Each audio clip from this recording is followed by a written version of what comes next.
닭, 치킨, 뿔레, 찌 등 다양한 문화권에서 다양한 이름으로 불리며 사랑받는 이 녀석, 갈루스 도메스티쿠스라는 학명을 가진 이 작고 연약한 더러운 성질머리를 가진 이 생명체는 인류가 아주 사랑하는 단백질이죠. 하지만 우리는 이 친구에 대해 아는 게 별로 없습니다. 제 개인적으로도 닭 하면 떠오르는 건 프라이 치킨, 찜닭, 닭갈비, 치킨 너겟, 치킨 티카 마살라, 치킨 깨사디아. 이렇게 닭은 다양한 문화권에서 다양한 음식으로 사랑받고 있기도 하지만 또 이외에도 많은 부분에서 인류에게 도움을 주는 동물입니다.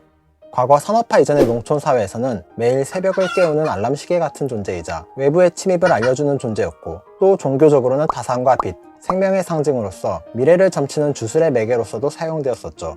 현대에 와서는 달걀을 이용해 독감 백신을 만들어내고 히알루론산이 많이 함유된 닭볕을 이용해 주름 개선과 관절염 치료 등 의료와 미용 목적의 연구 개발에 있어 꼭 필요한 역할을 담당하는 고마운 동물입니다. 비록 2012년 포유류의 세포를 이용해 백신을 만들어내는 기술이 미 FDA의 승인을 받아 이제는 예전처럼 달걀이 백신을 만드는 데 필수 불가결한 존재는 아니지만 아직은 기술적으로 넘어야 할 부분들이 있기에 달걀은 여전히 백신을 만드는 데 있어 가장 중요한 존재입니다. 또한 달걀은 미생물 연구에 있어 중요한 위치를 유지하고 있고 암세포를 연구하는 데 있어서도 사용되고 있기에 인류와 질병 간의 싸움에 여전히 꼭 필요한 존재라 할 수 있습니다. 또한 식품으로서의 가치 역시 과거보다 더욱 중요해졌으면 말할 필요도 없을 정도이지요. 현재 지구상에는 야생조류가 총 500억여 마리 정도 살고 있는 것으로 추산되고 있는데, 상시 사육되는 닭의 수는 약 230억여 마리이고 연간 도축되는 닭의 수는 전체 야생조류의 수를 합한 것보다 더 많은 550억에서 600억여 마리로 추산되고 있습니다. 다시 말해 우리 인류는 전체 야생조류의 수를 합친 것보다 더 많은 수의 닭을 매 해마다 먹어치우고 있다는 것입니다. 그렇다면 우리는 언제부터 닭고기를 먹기 시작했고 왜 하필 닭이었던 걸까요? 프라이드 덕이나 프라이드 구스가 아니란 말이죠.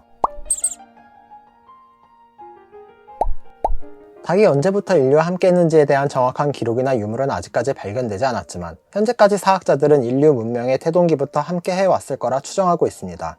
일각에서는 닭과 인류의 동거가 8,000년 정도 되었다고 주장하기도 하지만 처음 그 주장을 한 중국과 영국의 공동연구팀이 닭뼈가 발견된 지층만을 근거로 발표했을 뿐 정작 발견된 닭뼈에 대한 연대 측정은 하지 않았고, 그 닭뼈의 연대 측정을 한 결과 2000년 전의 것으로 밝혀지며 그들의 주장은 잘못된 것으로 드러났습니다.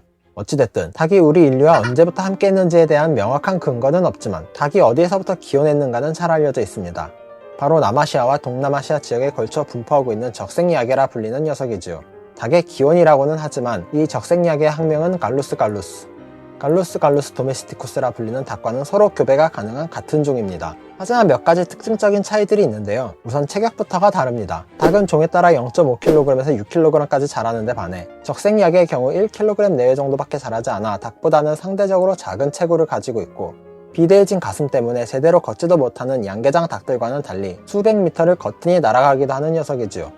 그리고 또 다른 특징적인 차이는 성격이 무지하게 예민하고 경계심이 매우 강하다는 겁니다. 물론 닭도 마찬가지긴 하지만 금방 적응하는 닭과는 달리 이 녀석들은 예민함이 차원이 다릅니다. 얼마나 예민한지 매일 먹이를 주는 주인의 손길마저도 거부하고 심지어 억지로 만지려고 하면 심장마비로 죽어버리기까지 하는 녀석들이죠. 그래서 수많은 학자들이 이들을 연구하기 위해 사육장에서 길러보려고 시도했었지만 번번이 죽어버리는 탓에 매번 좌절해버리고 말았죠. 이런 녀석들을 잡아다가 가축하에 성공했다는 것 자체가 기적이 아닐 수 없습니다. 결과적으로 인류는 이 예민보스 녀석들을 길들이는 데 성공했고 인더스 문명을 시작으로 점차 다른 문명권으로 퍼져나가기 시작합니다. 현재까지 발견된 닭과 관련한 기록 중 가장 오래된 기록은 고대 메소포타미아 지역의 대도시 우르에서 발견된 기록으로 기원전 2000년경의 점토판에 쓰여있는 닭으로 추정되는 새에 관한 기록입니다. 아니, 추정이면 닭이 아닐 수도 있는 거 아니냐 할 수 있는데 그럴 수밖에 없는 게 당시 메소포타미아인들은 닭을 처음 봤기 때문에 닭을 지칭하는 단어가 없어 처음 본 새에 관한 특징만을 적어 놓았을 뿐 이름이 기술되어 있지 않으니 현대 우리로서는 명확히 알 방법이 없는 것은 사실입니다. 하지만 그럼에도 이 기록을 닭으로 추정하는 데는 그만한 이유가 있는데요. 우선 닭의 벼이나 육수, 깃 등 닭의 특징적인 부분들이 기술되어 있고 또 알을 많이 낳는다는 기록 등을 토대로 타학자들은 이 새를 닭으로 추정하고 있습니다. 이후 기원전 15세기 투트모스 3세의 동방원정 시기에 닭은 이집트로 건너가게 되었고 지중해 무역 루트를 따라 북아프리카와 유럽으로 퍼져나갔으며 대서양을 건너 영국에까지 퍼져나가게 됩니다. 태양이 뜨기 전 새벽을 알리는 수탉은 고대의 많은 문명권에서 신성한 새로 인식되었습니다. 고대인들에게 있어 새벽은 죽음에서의 부활, 생명의 탄생을 상징하는 시간이었고 그러한 시간을 알리는 닭은 마치 신의 전령처럼 보였기 때문이죠. 그렇게 닭은 죽음을 몰아내는 생명과 부활의 상징이자 화를 쫓아내고 복을 불러오는 존재로서 희생 제의의 제물로 사용되기도 하였고, 또 미래를 점치는 주술적 도구로 사용되기도 하였으며, 액을 맞고 운을 불러오는 존재라 생각해 신체의 일부를 부적으로 사용하기도 하였습니다. 그렇기에 닭은 많은 신화에서 등장하기도 하는데요. 신화 속에 등장하는 닭 중 아마 전 세계적으로 가장 유명한 닭은 성경에 나오는 베드로가 예수를 부인할 때 3번 울었다고 하는 이 닭이 아닐까 합니다. 또한 아브라함계 종교와 연관성이 있는 것으로 추측되고 있는 조로아스트교에서는 닭을 신성한 짐승으로 생각해 악을 몰아내는 존재이자 아후라 마즈다의 전령이라고 생각했지요. 우리나라의 경우 역시 경주 김씨의 시조 김할지 탄생 설화 속에서 닭은 김할지의 탄생을 알리는 전령의 모습으로 등장하고, 황해도 장현군에 위치한 항림사의 전승 속에서는 사람을 잡아먹는 지네들을 죽여 승려들을 지키며 희생한 흰 닭이 등장하는데, 여기서의 닭은 악을 멸하는 수호자의 모습으로 그려지는 것을 볼 수 있습니다. 이렇게 한국 역시 다른 문화권과 마찬가지로 닭은 길한 소식을 전하고 악을 멸하는 신성한 존재로 인식되었습니다. 닭은 종교적 제의로서도 사용되었는데요. 고대 로마인들은 닭의 배를 갈라 안에 있는 내장의 모습을 보고 기륭을 점쳤고, 브리타니아의 켈트인들은 닭싸움을 통해 신들의 뜻을 알고자 했죠. 그리고 중국인들은 닭을 길한 동물로 생각해 12지신 중의 하나로서 추앙하였으며, 한국의 경우 정월 대보름날 첫 닭이 우는 울음소리로 그 해 농사를 점치는 닭 울음점이라는 풍습이 있었는데, 현재는 강원도 지역에서 전승되고 있다고 합니다.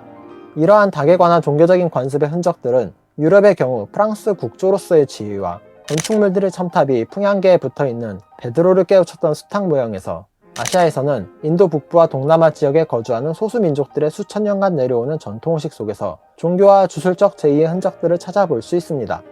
이렇게 닭은 종교적 상징과 제의, 의학 등 많은 분야에서 인류의 삶 속으로 들어왔지만, 당시에는 현대의 닭처럼 인류의 주요한 식량 자원으로서 가치를 지니고 있지는 않았습니다.